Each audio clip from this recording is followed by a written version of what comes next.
I didn't read your text. So what are you talking about today? How'd you know? I hurt my feelings, bro. We can talk about just like NBA. I just threw in a topic in there Bro, specifically. I've So we have no busy. space. I've been busy. I usually read them. Been busy. Sorry. Whatever, bro. But so something I've been thinking about the last like day or so, was I think it was Alan. You said that like Luka's like the Great White Hope. That was Like that was you. My bad. My bad. yeah. I'm trying to remember. I was anyway, and like I think you might actually have a point, right? No, okay, look, because what was it? A day or so ago, I was on Twitter. It was some basketball thing for life of me. I can't remember exactly what it was. I think it was people talking. No, that might have been a different thing. We're talking about LeBron and MJ and all that. Um, they were like just two random white dudes who were just like, who their thing was like, I don't get why everybody like why nobody seems to think that Luka's like they're like Luka's the best like basketball player in the NBA or whatever on the planet. I don't get why everybody doesn't stand it. And and my first reaction is like, yeah, because he's not. So I'm like, you know what? We have numbers. We have numbers. And basically, at least according to the numbers that I pulled from, I think Basket Reference, because like I compared him against I think LeBron, Giannis, uh, Kawhi, a couple other folks. The reason like for I don't know the 2.5 people interested and why he's not is like he's not a very like he's not a very good shooter. He's not a better passer than LeBron or a better rebounder than Giannis. Not to say he's bad. He's good at those things. He's just not as good as them. And like he can't. He's not a particularly good defender. Like he's not as bad as Trae Young, but like that's not the highest bar to clear. Yeah. The only reason why he's not as bad as Trae Young is because he's 6'8". He's 6'8". He's 6'8". He's a big boy. Luka's like 6'8", like 2 something. That's how 220-ish. He got some size. That's not surprising because to be that slow, you got to be that tall to get a shot off. Like exactly. It's not surprising. I didn't know that, but that's not surprising. 6'8", super skilled. That's it. We want to wait. So this text you sent us, who is this? So Trevor Lawrence did this, and then this is what Trump quote tweeted. Yeah, that's what Trump quote tweeted. We all play football. Hold on, we all want to play football. I would also just like the record to show that Luka is also from the James Harden school of 3-point shooting, which is to say, I'm not necessarily the best 3-point shooter, but I'm just going to take a lot of them anyway. All I'm saying is this. Did you watch the game where he played the Bucks? I did not. I have not watched any basketball. Well, I've not watched my friends. So in clutch time, Luka, he was doing his thing, whatever. But he did this pass where he did like between the legs pass to a cutter. The highlight. Mm-hmm. And people were like going crazy after that. And in my head, I was like, James Harden does that every other game. Like, and he gets hated on. Like, James Harden and Luka essentially have a very similar game. Essentially. And especially since they all have the ball in their hands so much. And like I'm just like people are over here flipping and blowing their minds at what Luka's doing. When James Harden does the exact same thing as him every day and has been doing it the exact same time for years at this point. I'm just like, can we like I get he's good. Like, I'm not gonna say he's not good, obviously, because that'd just be wrong. I get he's good, but people are putting him on a pedestal that's like as if what he's doing is irregular. Yeah. And I'm just like, it's good, but it's not irregular. Can I give a little bit of insight of what's going on with like the fascination with Luka outside of the Great White Hope? Sure. He's new. Yeah. He's new. That's it. Like the first 2 years of what James Harden was doing in the Rockets, everybody loved it. We didn't really have an issue with it until he started sputtering out in the playoffs. Luka has not made the playoffs yet. So as long as you can be really funny, your team sucks. I think within like the next season or two, that's where we want to be like super critical in Luka, because it's great that you can put up all these numbers and do these amazing highlights, but can you win? And if they lose in 5 games, we're gonna be looking at them funny, especially if Luka has any game where he gets locked up. That's just still the case. That's the only thing that's saving him is because he's new and they haven't had a chance to ruin him yet. Give him no, you laughing. Give him season 4 or 5. That's when we'll be like, okay, you got to do something else besides put up all these numbers. Like win or, contribute to a winning culture, I guess. Exactly. But yeah, I guess you're right. I mean, I can see he's lucky to be an assistant with Mark Cuban, right? I can see Mark Cuban surrounding him with, productive players who are going to be good at their jobs, I guess. But we do have to give him time. But this that is true. A fascination with like how new he is. That is, you do have to say that. You do have to take that into consideration. But I think all these things could be right at the same time. You know what I mean? New, white hope complex, and also he's like one of the bigger stat players, I guess, who is contradicting this like the European narrative of like being soft. European players are soft. They're trash essentially when they first get over here.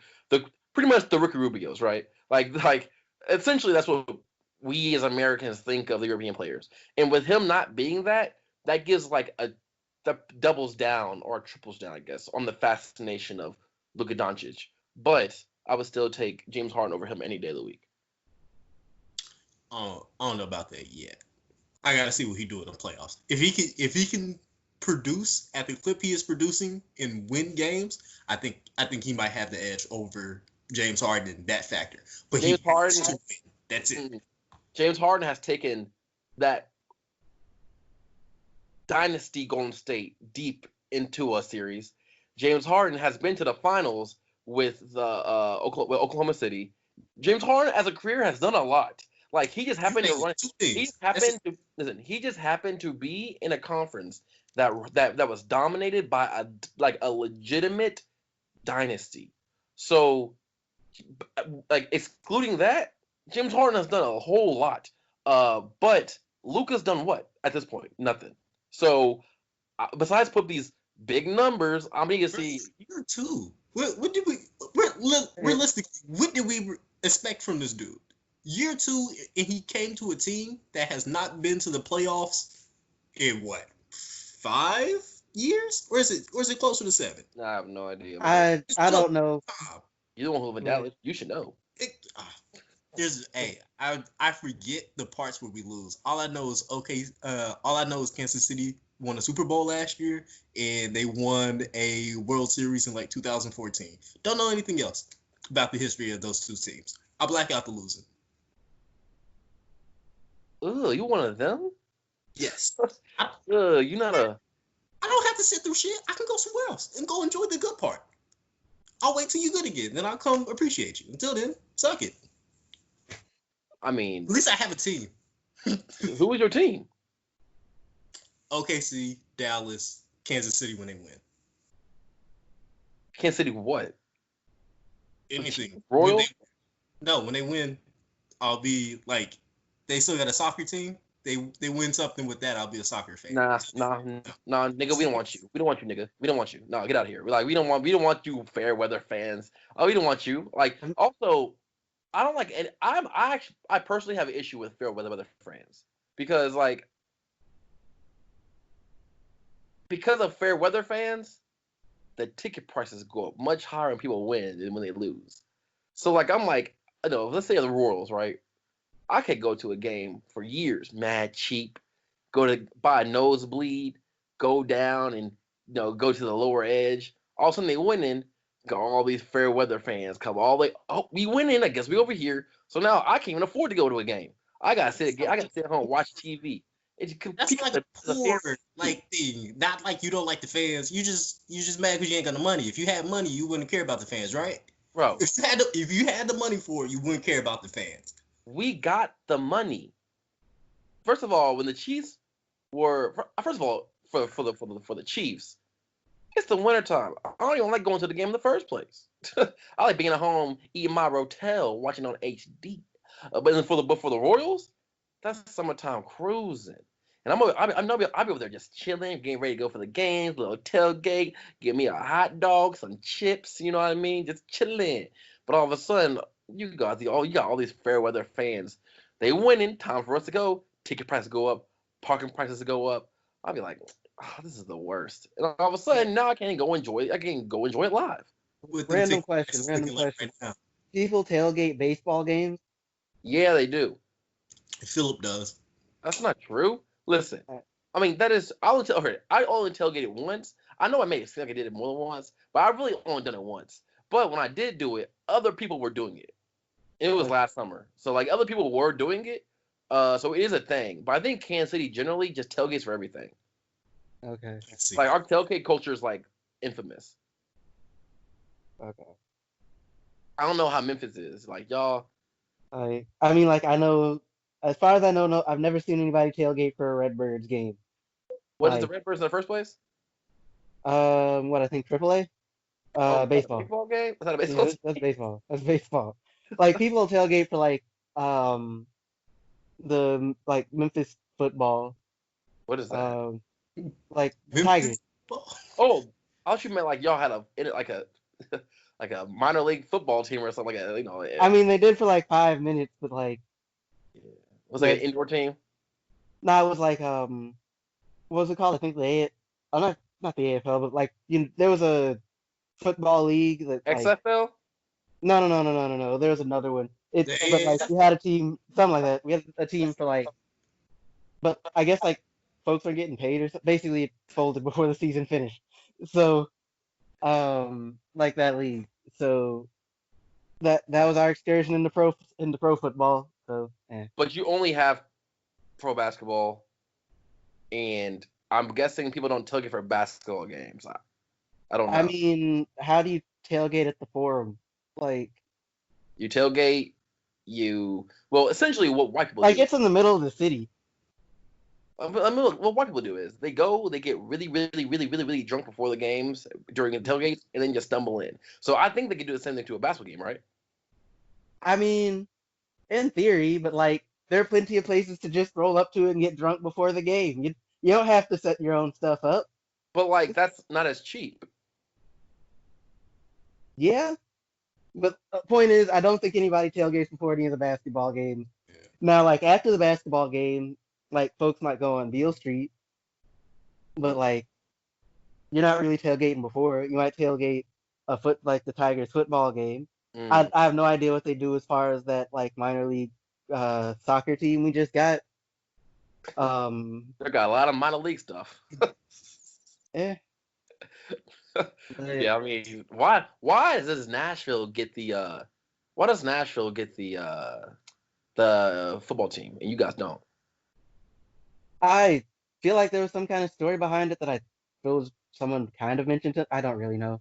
I think if memory serves, according to like the grapevine, take it with a grain of salt. Basically, they didn't want to pay. Like, I guess the city didn't want to pay to build the stadium or something. Cheap. Okay. Yeah. Hey, fun fact about Memphis. I went to Memphis a couple times, but Memphis also has the best barbecue nachos I've ever had in my life. Like, that Central Barbecue? it was someplace on Beale Street. That doesn't limit it, but I guess I don't think it doesn't. It was the part. But I get you.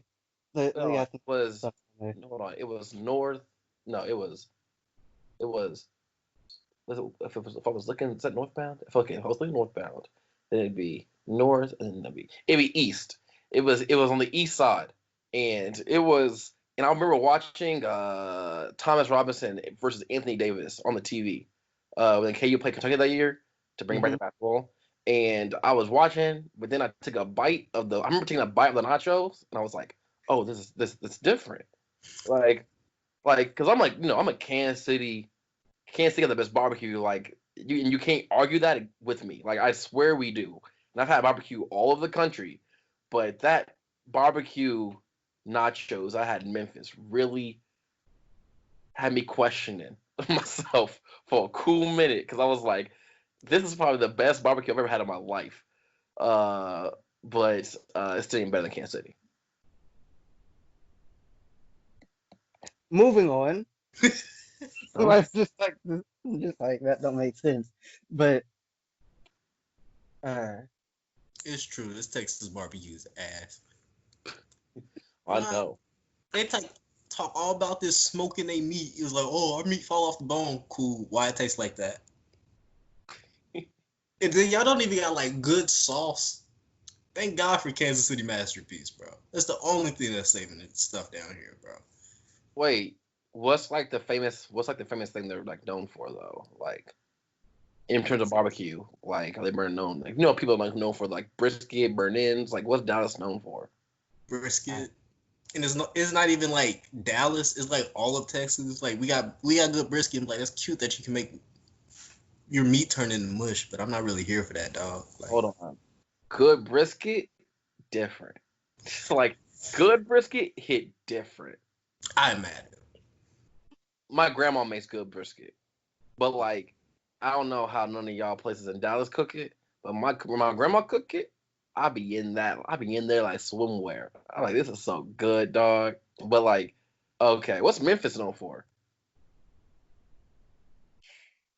I don't even know. The barbecue is just good. Like it's all good. Okay, it is. We not known for nothing. It's just all good. Okay, cocky. Okay, it's all good though. Hey, y'all been hearing about the injuries to the 76ers? Yeah. They're cursed. They're cursed. You can't convince me they're not cursed. Like, it happens too often, bro. I know, like, Joel Embiid has been having injuries for, like, forever, but never has he been healthy for this long, and then something happens. Like, they're cursed. Sam Hinke had to make the basketball gods mad, because it don't make no sense that every single time when they're around the playoffs, it's just them. Like, you're not hearing about a lot of other people get injured. It's just them. That's weird. But like Joel Embiid hasn't. He'll be back in a couple of games. Like all he did was roll an ankle. But then like Ben Simmons, Patrick Mahomes had a more severe injury, like the exact same injury, but more severe because it was a complete dislocation of the knee. In the NFL, which is obviously more physical, he was back in like 3 weeks. So when they say that Ben Simmons is likely out for the season, are they just assuming they're gonna lose? I think it's more the one. I assume it's a combination of not necessarily wanting to rush it, and also like it's assuming like even if they take the time and like he's realistically able to come back at some point before the season is over, like if they lose in the playoffs or whatever before he's good to go, it doesn't matter that he's good to go like a day or a week later. It's too late now. Maybe if he's like because of his injury, he'll shoot more jump shots. He won't, but it's a nice thought. But he hired a psychiatrist to help him with his mental blockades. Rome wasn't built in a day, even if it does work. Like it's not gonna be like I hired my psychologist or whatever in June. I'm fixed in July, like or the beginning or the middle of August. Like I'm pretty sure that's not how any of that works. It seems like that'd be a lot of unlearning. Yeah. A lot of unlearning to just do less. I mean, I guess, but also Ben Simmons coming out of LSU, has he disappointed me? Yes, he has. Because at LSU, he was a monster. Like this guy was a freak show, especially coming out of high school to LSU. But then he came to college or came to the NBA, and I was like, oh, he's doing this thing. But then he hasn't grown at all as a basketball player since. It's a bit irritating. Like, come on, man. You in the NBA at least hit a free throw, at least get some more moves in your arsenal. But he pretty much is doing the exact same thing he's been doing for the last how long has he been in the league? 3 years? I think it's been about 3 years. 3-4 years? Yeah. So I'm like his great that irritates me more. That irritates me the most in basketball when it comes to watching the NBA. It's watching people who when they first get there who never grew as a player. That's why I hate Dwight Howard so much. Because Dwight Howard literally every year he got into his game, he got a jump shot, he never grew as a player. And Ben Simmons, I know it's only been 3 or 4 years. And Dwight's been a decade plus. But 3 years is enough to add something to your game. But we always see the footage in the summertime of, he getting a jump shot where, who knows how many takes it took for them to show those 3 jump shots in a row, but we see the 3 jump shots in a row that he makes. And then he gets to the league and shoots nothing. So is that the player fault that they didn't make your expectations, or is that your fault for having expectations for that player? Because it's not like Ben Simmons, even in high school, he could shoot the 3, but that's not the same. That's not the same distance. And he also wasn't shooting it at a high clip.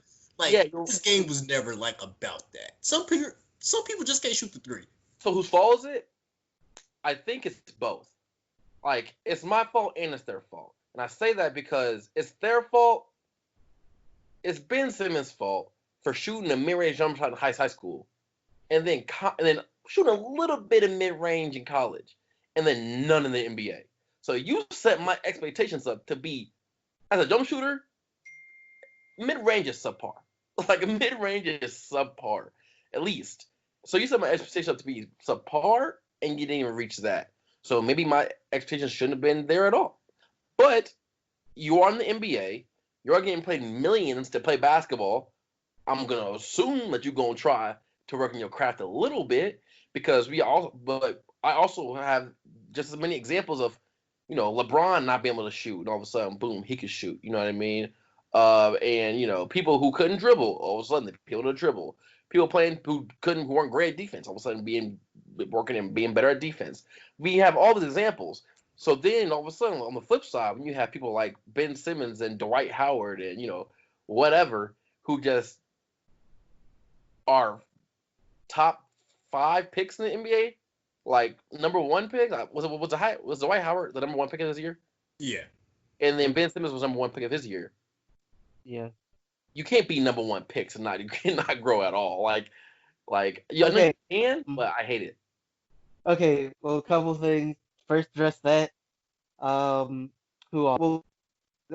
Brown was a mediocre NBA player, but he was in the league. What's that man's name? Anthony Bennett. He exists, but that's not the point. He washed. We're gonna ignore him. Yeah. But in fairness to Dwight Howard, though, maybe my understanding isn't the best. It's granted, he didn't become a different player, but to a point, he became a better version of what he tended to be ahead of time. It wasn't like he never got any better. He's just a better version of what he already was. Also, in this case, I'm talking Dwight Howard specifically. Okay. But I think with Ben Simmons, and I think it's also kind of a case with, dang it, what's his name? Evans. Oh, you mean he went to Ohio State? Tyreek Evans? No, Evan Turner. No. I think I mean Tyreek Evans. Tyreek Evans from Sacramento? Yeah, him. All right. I think part of the issue with both of them is in the case of Tyreek Evans, it was he was they tried to turn him into a 2 or they tried to turn him into a wing when he was a point guard. Yeah. And of course that's the whole other process unto itself, learning how to do that properly and whatever. And I think because of that, and them constantly moving him position to position, never really got to a point where he was ever really able to become as good as he should have been, or even as good as he showed he could be. I think his rookie year, because I think by the numbers that's his best year. His rookie of the year, yeah. Yeah, right. And with Simmons, part of the issue aside from like not necessarily aside from like I'm assuming people in general not necessarily knowing what to do with a dude who's like built like a house who can like pass who can like hit anybody anywhere at any time with his passes and will just kind of dunk on you when he gets ready. Um, and like also the way the game is set, or the way people talk about the game and play the game now, like they consider the mid range, regardless, almost regardless of whether you're actually a good mid range shooter, to be a bad shot. So And then like his mid range and you was see like the best players in the league who have a mid-range jump shot. LeBron, Kyrie, Kawhi, they all the best players who have won championships in the last who knows years. Even Steph Curry has a good mid-range jump shot. Like the best players who win championships have mid-range jump shots. So I hate those analytic guys who always say that's like a bad shot when those shots win championships. But keep going. no like I'm with you, but like and so like you get and like I know certain especially when like he first got to Philly, like and probably still now they're like heavy on the analytics, not necessarily to the degree that like I think Houston is, but still. And so like he probably got discouraged from taking those shots when he initially got in the league. And so now he doesn't really take jumpers. Like he's always at the rim. And like he's not a great 3-point shooter. It's kind of playing to his strengths, but it's limiting him in that like if he was taking a mid range, they like folks would at least have to come out and play him. So Right.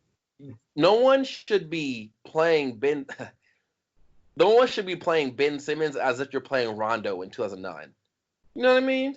Like the defense backs off of Ben Simmons so far, it's obnoxious. And then even Rondo, you know, 08 or 2008 through like I guess till now when he plays, they got to get up on him a little closer. You know what I mean? Each year, they start getting on him a little closer, a little closer, a little closer, because he would start taking those jump shots, and every so often, Rondo would drop 38 points on you. He dropped 40 points. The Heat. Exactly, he'll drop some points on you, right? All of a sudden, he's going off for triple double kind of stuff, keep killing you. Ben Simmons, they drop off further back than they did Rondo. I'm like, oh, and we was clowning Rondo back in the day. So I'm like, Ben Simmons, you deserve to get clowned. But like, at least take him. And Rondo took him at least. I'm like, Ben Simmons, can you please? You're 6'10", you at the rim already. Like, he don't even got a floater. Like, yeah, that's at least get a floater. But also, if you think about it, like in fairness, like you're 6'10", you don't really need a floater. You should probably develop one if you're not going to shoot the ball, though. you got to develop something around the rim. Oh no, I respect And that. he's Like, not have a floater by now. But also, think about it. Does Ben Simmons have great touch around the rim? No. Like, compared to, like, Giannis, at least Giannis has a soft touch. He's powerful, but also has, like, a weirdly soft touch around the rim. You know what I mean? Nurkic, like, it's a whole different story. Like, his touch a little too soft. I'm like, come on, Charmin. But, like, Ben Simmons, donk, clank. Like, his touch isn't soft. And it's like, why are you so rough? You know what I mean? Like, why are you so jagged? Like, he got to the league purely based off of being a 6'10" guy who is wildly athletic, runs like a deer, you know, can jump at the gym for 6'10". But when it comes to just basketball touch of the scoring aspect, he don't got it. Like, he really don't. Like, when it comes, you know, he got the IQ, the passing abilities, you know, the court vision. But like when it comes to the scoring thing, I'm just like you don't got it, man. And I'm just like, it's kind of rough to see. But like when the ball hits, when his ball hits the rim, it makes the same sound as Dwight in his prime when the ball hit the rim. Just clank, donk, bank shot, boom, boom. You know what I mean? It's nothing like no swishes, no swooshes, nothing like that. It's just a bunch of clanks. Hey, Ben Simmons is this is his third year in the season. This is technically his third year because he had to sit out. Oh, he did his rookie year because of the injury. But one thing that I noticed with Dwight Howard and Ben Simmons, They were the number 1 draft pick, and so far, oh my God, this is so bad. Hey, Ben Simmons shoots 8.3% from the 3-point line. Wait, you said what? For his career, he's shooting 8.3% from the 3-point line. That's that's astounding. That kind of makes sense, though. It kind of makes sense. To be under 10% and be in the league is astounding to me. Not when you're 6'10". When you're a guard. He's a 6'10" guard. There's different rules. Yeah. Have you ever played with Magic on 2K? And you ever see him shoot the ball and he just like it take about 3 to 4 seconds for him to release the ball? Like even Magic shot over 10%. And he had HIV. Come on, bro. What's that got to do with basketball? Nothing. The goddamn thing. Bro, but they weren't respecting that man jump shot like that either, especially in the era where they would just kind of be like, if you gonna take it, I mean, do what you gotta do. But with that being said, Ben Simmons and Dwight were both number 1 picks, and looking at who else they were drafted with, at this exact moment, they are the best players from the draft. Regardless of upgrading skills, Dwight Howard's only competition is Andre Iguodala from the 2004 draft class. And the jury's still out for Ben Simmons because they got Brandon Ingram and Jaylen Brown. But I would rather have Ben Simmons over Brandon Ingram right now. Jaylen Brown is Two things. It's close. It's close. One, didn't Chris Paul get drafted in 2004? Or was it 2005? I believe it's 2005. I thought it was 2004. It's 2005. Okay, I was mistaken then. I've been saying the wrong fact my whole life then. Yeah. But I don't know about that Ben Simmons and Brandon Ingram one, especially after this year. Brandon Ingram you said last, or was that? Yeah, it was last week, I guess. So it was last Monday. Since when's BI looking this nice? All year. Okay, so what is he doing defensively? Because Ben Simmons, a big chunk of the reason why we're completely throwing up every time we see Ben Simmons touch the ball is because he can play the hell out of some defense. That's Brandon the only thing that's Ingram saving that boy's career. Brandon Ingram. If he was an average defender, we'd be like, okay, Boris Diaw, you got to do something else. Brandon Ingram is, if I remember correctly, an above average defender. On the team for the Pelicans after Alonzo and Drew Holiday, it was like him and Josh Hart, excluding Zion, but Zion's just everywhere, right? But like him and Josh Hart were tied for like the 3rd best defenders in the league. But like Drew Holiday is all defensive player, and Lonzo is gonna eventually be all defensive player. You know what I mean? So like Brandon Ingram is not a slouch on defense, but his offense is. You average like 25 a game this year. And can catch and shoot threes off the dribble, mid range, do it all. I might legitimately take Brandon Ingram over Ben Simmons right now if I had to do a redraft. All right, Ben Simmons can give me 16, 8, and 8. I really love all around play. I can put shooters around Ben Simmons. Like I don't know enough about BI. I'm not discouraging him. I just think that's like what you want. Look up the stats for this year. Yeah, Brandon Ingram. Let's see what he got. Okay, so 24, 6, and 4. 24, 39% from 3-point line. 24, 6, and 4 ain't bad. It's not at all. No. But what's better, 24, 6, and 4, or 16, 8, and 8? When that 16 is odd. It's an odd 16, but it's still 16. But like, which one's also Brandon Ingram's game just doesn't work great with Joel Embiid. So it's also the team. Like, yeah, Brandon Ingram inherently would work better with Joel Embiid. Hands down. But that's not what I'm talking about. I'm talking about like if you just like if somebody was like, which one of these players do you want? I'm probably leaning towards Ben Simmons. I'm leaning towards the 24, 6, and 4. Yeah, I can. You can recover 8 points. I think you can recover 8 points, especially if the dude can give you 8 assists. I think you can recover 8 points. That's my only thing. That's the same reason why I think LeBron James is the greatest player of all time. He can do everything. Ben Simmons can do everything but shoot. Yeah, but then Give you shooting. but not shooting destroys a lot of the team dynamic though. I It really I can put you in. I can put you in a different place. Like You were saying with the Joel Embiid thing. I think Ben Simmons is an all-star, like a high-level all-star by himself in any situation. Bi, I know he can give me buckets. I know he can give me buckets. I know he's an all-star this year, but I also know this is 1 year. Sorry. if you watch this game though, you know it's gonna translate over. Oh yeah, of course. From year to year. He's like 6'9", scoring 24. Yeah, that's light work. He taller than 6'9", but like he one of them you line by his height because like he like a Kevin Durant like 6'10", 6'11", he tall, like he tall, but like it's gonna translate over. Also, he can spread the court, and he's developed as a player automatically. He's done something that Ben Simmons has not yet to do.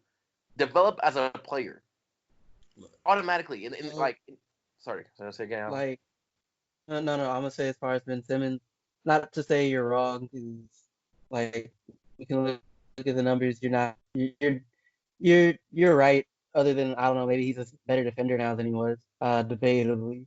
But what I would say as far as him, like in terms of development, it's like the team and like him are gonna need to decide what they actually want him, how they want him to develop. Like, are we gonna continue to have him be a guard? Are we gonna let him be like a power forward and bang in the post? Like his body can clearly handle it.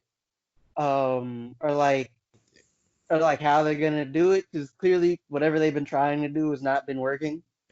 They got him off the ball now, so like that's a plus. But you know, wait, this is Ben Simmons or Bi? Yeah, they got Ben Simmons playing off the ball now. I mean, yeah, I mean, he's the 3/4. Is that 4? They got him running as like a cutter, basically. Okay, so he's gonna be posting up. So I can't really describe all the actions that they're doing. Like they got him, they run him as a cutter. Occasionally he facilitates from like the high post, and those are like the best things. Facilitating from the high post don't do nothing if they can just take 3 steps back. Like, shoot it. I'm scared. Like, that's like you got to be a threat and if Ben Simmons gets the ball, they're not gonna do too much. If he throws an alley to like Embiid or what have you. Like there's not a whole lot they can do. They just kind of if Ben Simmons, basic basketball, you get the ball, you triple threat. For most people, you got 3 options: pass, shoot, dribble. Ben Simmons, you immediately take one away. Like one's gone, and like if you're the high post, he like I guess you could dribble with him, but also that's like an easy charge. You know what I mean? Like and then he passes to a Joel Embiid. Like I don't know, like he limits your offense so much. And I like Ben Simmons. I think it comes coming across like I don't. Like I genuinely like Ben Simmons as a player, but he does stagnate. Have some serious shortcomings. Stagnate, whatever. Yeah. He just stagnates your offense.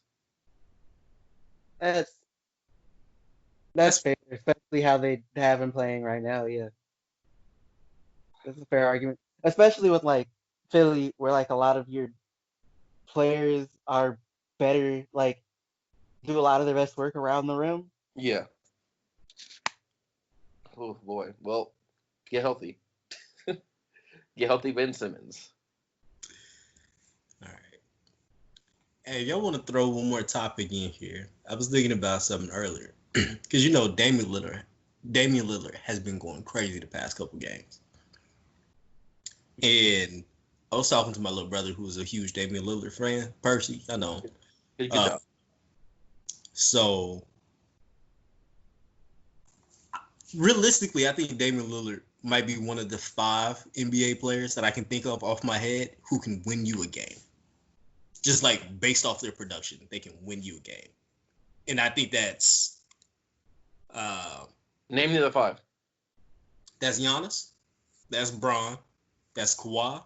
That's Damian Lillard. And I struggle so much with the 5th person.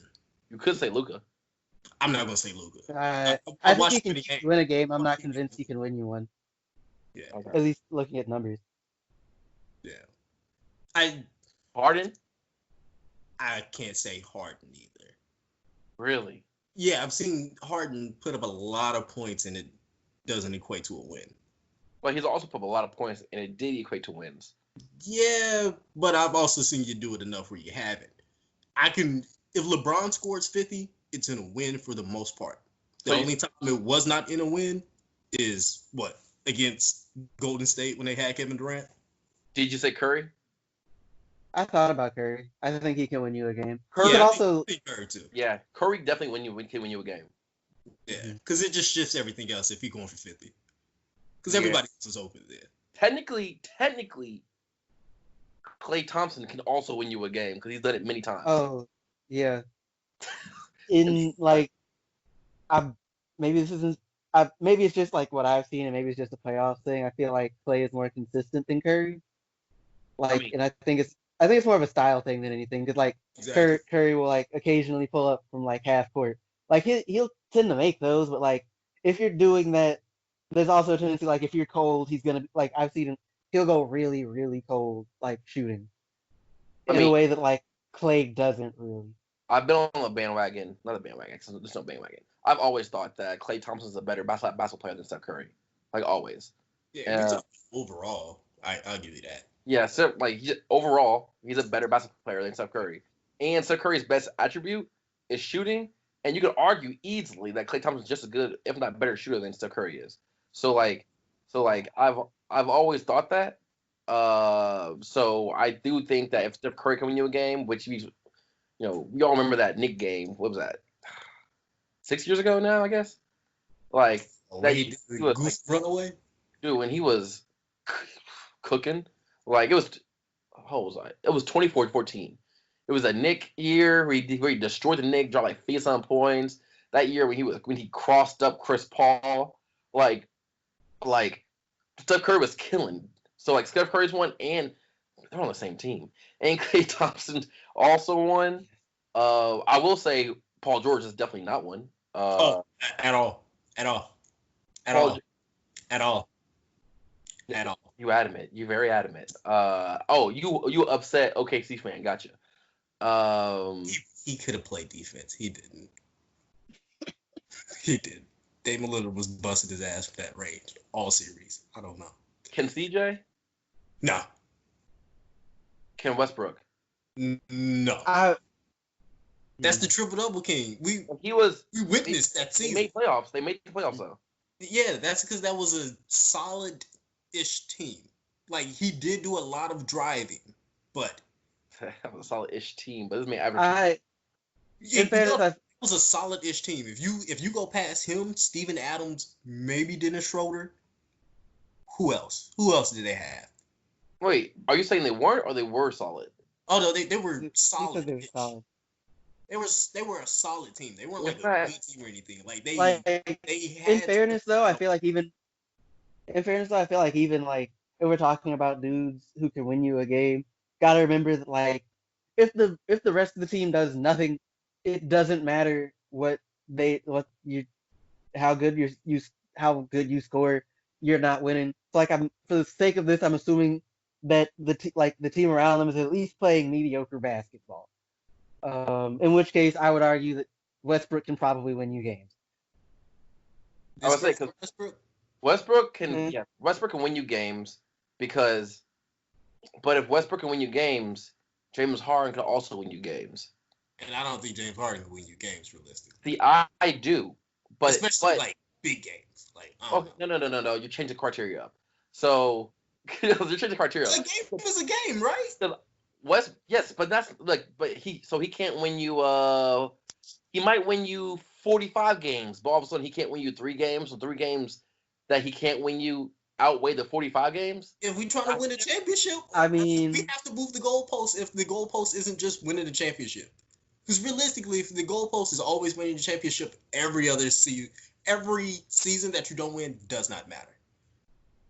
So I guess we got to make those criteria up front to have this conversation. But you also said that your argument was that Russell Westbrook had a solid team, but Steph Curry's on the list, and Steph Curry had a great team. Mm-hmm. So like Y'all put didn't Steph matter. Curry on that list. I was struggling. Y'all said Steph. Oh, there's no way you should be able to start with that. Like Steph Curry was. I mean, like if we're saying like, because the team has to at least play mediocre basketball. With Curry, the reason like I would assume it'd be hard to say it because his team is great is like your team is playing good to great basketball night in and night out. If he like has a bad night, it doesn't really matter. If he has an amazing night, it probably doesn't matter that much either. If you're being completely honest, like it helps, it makes everything much easier. But like if you take those Warriors teams, they're still good teams. It's the same thing like if you're talking about Michael Jordan. You take Michael Jordan off those Bulls are still a good basketball team. For one season. That's all we needed. So, like, what's your point? I mean, I don't want to get into that. But, okay, so there are a couple of debatable ones. I think I know, but there are a couple of debatable ones. Who else?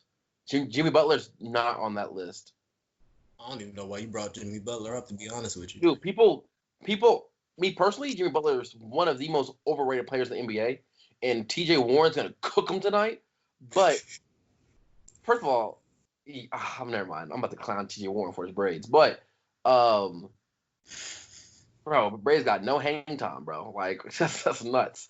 But Jimmy Butler, people do consider Jimmy Butler like a really good player. I just think if you want to win a championship, Jimmy Butler's got to be your third best player. But people like Jimmy Butler because he has heart, tenacity. Let's be like his energy is entertaining, and it's nice to see somebody who cares like that. I mean, that's why people like him. But I mean, even if like, let's be real though, if he's your third best player, that's still a pretty good team. Like it's gonna be a pretty good team. Oh, if he's your third best player, you're winning a championship. If he's your first or second best player, you're not winning a championship. I mean, there aren't like you get to him, and that's if there's an argument that he's the cutoff between like them dudes who are good but not great, and them dudes that are actually like, if he's your third best player, you've got Hall of Famers on your team. Yeah, for sure. Like in my head, I've always thought about it as like Kawhi Leonard, Paul George, and Jimmy Butler essentially play very similar games. Essentially, 3-and-D guys who can shoot a mid-range jump shot. But Kawhi is the number one person. He can be the best player on your team. You're gonna win a championship. You give an opportunity to win a championship. Paul George can't be a number one, but he can be a number two, and you can win a championship. Jimmy Butler can't even be number two. Jimmy Butler has got to be your number three person winning championship. It's like Kawhi is Target, Paul George is Walmart, and then Jimmy Butler's like Aldi? Hobby Lobby? I mean, so what is LeBron then? If you call in Paul, who's Walmart? Paul George. I know this ain't got nothing to do with nobody, but since you like giving players stores, like these aren't even like good stores. So like Paul George is Walmart, while like Kawhi is Target, right? In terms of just like nice, efficient, kind of just like just like I don't know. It just feels like I got it. LeBron is Publix. It's what? Great customer LeBron service. is Publix. I don't even know what that is, but I don't know what that is. But I mean, my mind, LeBron's Trader Joe's. You know what I mean? Like LeBron. I don't know what Trader Joe's. Well, I've heard of Trader Joe's. I've never seen one. Stuff, I guess. Just region stuff. I guess. I get what you're saying. Yeah. LeBron's the tip. Prime LeBron is tippity top. Like he's the best of the best of the best. But like essentially all those guys play the exact same. But Jimmy Butler's at the very bottom. Jimmy Butler's at the very, very bottom. And like there's no way he can be a top two player. I mean, Paul George already proved he can't be number one with being in Indiana, right? But like those are some good Indiana teams though. But unfortunately they ran into LeBron. They're into a dynasty, which is what it is. But man, but I'm not gonna lie to you. I remember watching that dunk that he had on Chris Anderson live. Boy, I was at my grandma's house. that had me standing up. I was lit. Oh, we had the whole house standing up. Like that was nuts. Like Paul George was always really, really good, but he was never great. Like I don't know. I feel like I could just live with Paul George scoring a lot of points and feel like my team still has a chance to win. You know what I mean? Like he's really, really good, but like he'll never be. He won't be top 50 all time. I mean, that's a harder and harder list to get into. Right? Oh yeah, he not getting in it. Jimmy Butler not getting in top 100. So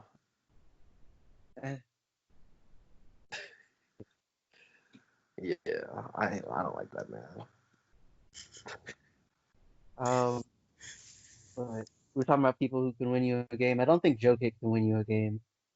And I don't not his yet. game, but Give him a couple years. I guarantee he will though. Nah, you know who's gonna be winning the game? So Michael I feel Porter like the issue son. he might. Who? Michael Porter Jr. gonna be winning them games in a couple seasons, bro. Michael Porter Jr. is so nice. The issue with Jokic is If he's he not. wasn't a conspiracy theorist, boy, I would have to consider him one of my favorite players. But He too light skinned, my favorite player. he's too stupid, yo. He too simple. He too simple for me to even have a conversation. Like weird, Stop like hating on his- right? You said what? Yeah, like weird, like political beliefs, right? Yep. Conspiracy theories. I'm good. And again, Some conspiracies. Some. I have to hear which conspiracy you're talking about because some of them are right. So does that stuff disqualify Kyrie for y'all? Oh, I just think Kyrie is the worst in general. So like, I just don't like Kyrie as a person. I don't like Kyrie anything. But if you're talking strictly basketball, I've had this argument for years. I would easily take Dame over Kyrie any day of the week. Easily. And Kyrie's got the hype because, or he had the hype for a while at least, because of the championship with LeBron. But then if you take that 1 or 2 years out and look at what he's done by himself with teams, his teams don't even make playoffs. I mean, he also played in Cleveland. That's all I gotta say. He played in Cleveland. Then when he went to Boston, he was a cancer to that locker room. Like they did much better without him. Then all of a sudden the next year he plays, and Jason Tatum took a step back. He leaves. Look where Jason Tatum is now. Look where Tatum, Brown. What's his name? Which one? Dude who played for Utah. Hayward. Hayward. They all took step forwards when Kyrie left. Hayward was injured, so I'm not gonna let you talk ill about Kyrie on that one. He was injured the first year. The first Brown and Tatum, yeah. Kyrie's too ball dominant, so but Dame's ball dominant too. But like the way they're ball dominant is like different, I guess. Like if you just watch them play, like Kyrie's like, he's playing street ball. Like he's playing he's A1 mixtape. That's what he's doing. And like in the NBA, there's a reason why A1 mixtape people aren't in the NBA. Like you good, but like you ain't gonna win nothing. You know what I mean? But like Dame, he's just a shooter. And he's really efficient. Like when he first came out of college, the big thing for him was he is really good off the pick and roll.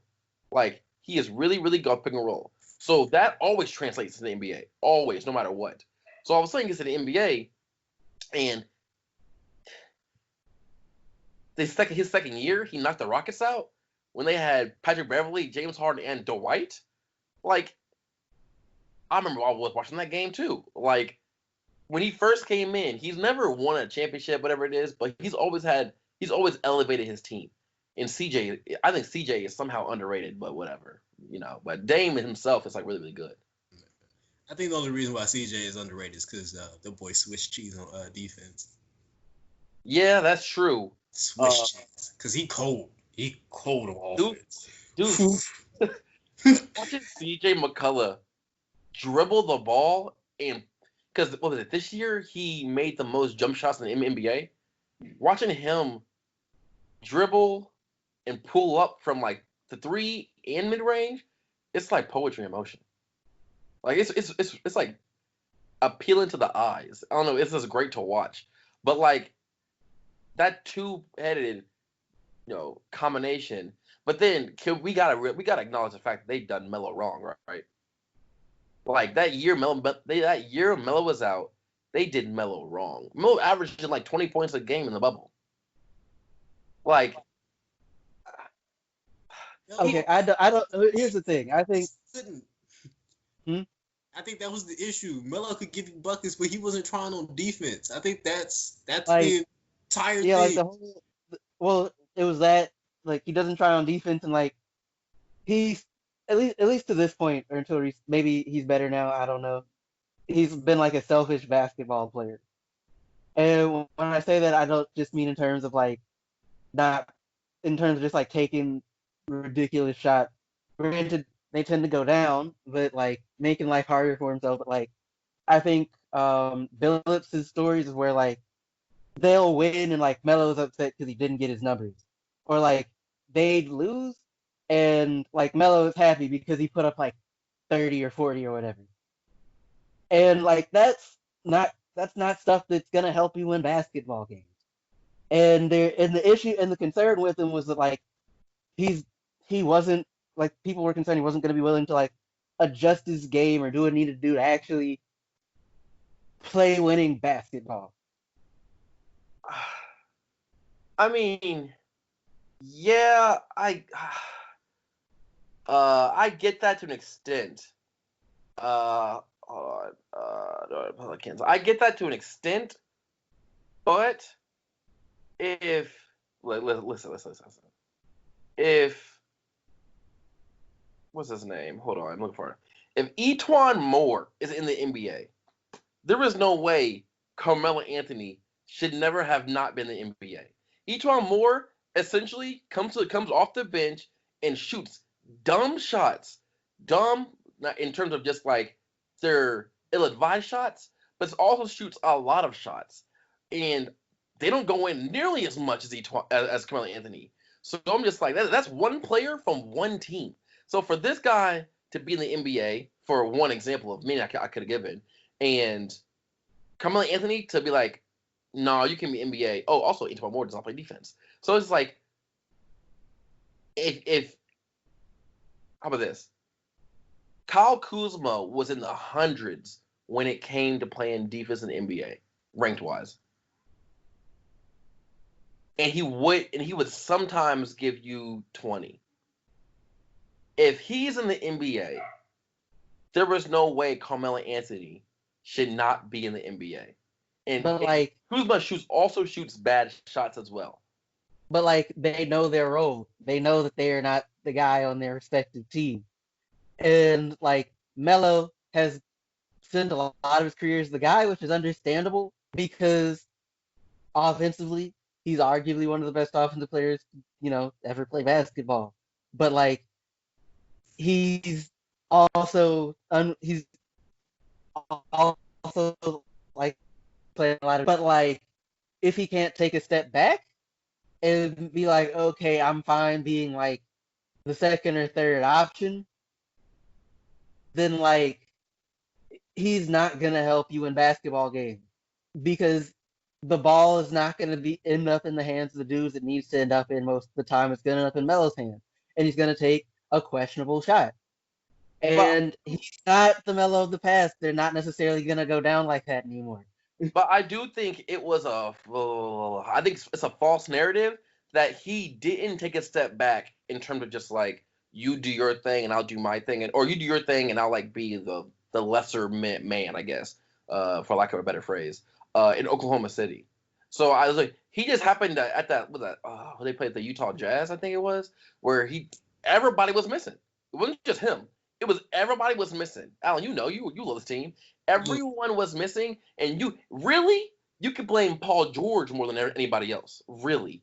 So like, but in a strange amount of blame went towards Carmelo Anthony that I personally don't think was it was deserved in the context that everybody deserved criticism, but he got more than like I think he personally deserved.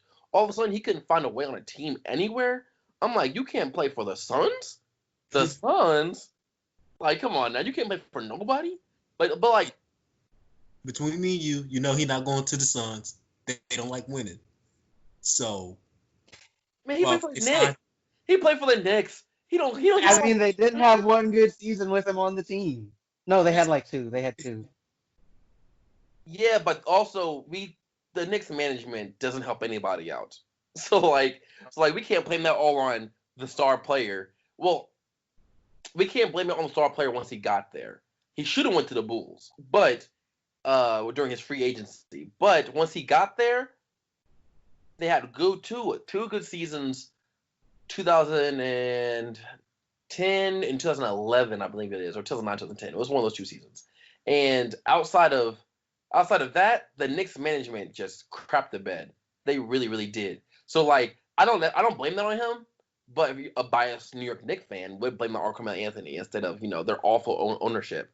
But Oklahoma City, that also wasn't his. But all these things should not have added up to him not being in the league for a whole entire year. He just was it yesterday. He became number 15 on the all-time scoring list. He should. At the end of the day, people are going to look at numbers. Sorry. By the end of the day, people are going to look at numbers, and they robbed him of big-time numbers of passing people up on the all-time scoring list, which is what he did scoring or does. Like, hold up, what am I trying to say? Like, I had thoughts. As soon as I got the chance to speak, I forgot them. Yeah. Just for the record, over his career, he's averaged roughly as many assists as he has turnovers. And granted, he's not a guard and has never really been a guard, but still. Yeah, he hasn't been a guard and hasn't ever been a guard, but he has had the ball in his hands more than anybody else on any other team he's ever been on, besides now. Dame definitely is not letting that happen. But when you play for the Knicks and when you play for Denver, he might not have been a guard, but he did dribble that thing a lot, especially for a small forward. You know what I mean? But it's just I don't know. I'm just when you're an all-time great player, when you're not, when it comes to and you haven't won a championship, I guess. What they look at is statistics and stats and where you are on the all-time this list and the all-time that list or whatever. And when you're known for scoring and are arguably, as you mentioned earlier, one of the best scorers of all time, and you are robbed of a year's worth of scoring, it's just that's gonna we might be able to put that into context, us, but years and years and years away from now, a different generation won't be able to put that into a certain context. So it's just that's kind of just messed up. You know what I mean? In terms of just a man's legacy. I mean, I kind of get you, but also there are dudes who led the league in scoring and whatever, and we also don't talk about them because it's you don't really get taken seriously as one of the best players period of all time if you don't have a ring, which is kind of dumb if we're honest about it because you're talking about an individual play and not necessarily a ring is the result of a team effort by and large. Nobody wins a ring solo. Wait, in terms of best scoring or best player? Because no one talks about Carmelo's best player. They always talk about the best scorer. And with best scorers, I don't think rings matter because T-Mac is in that. And we know you don't got a ring. Oh, no, from that perspective, yeah. If you're going to be talking like that, yeah, it doesn't really matter.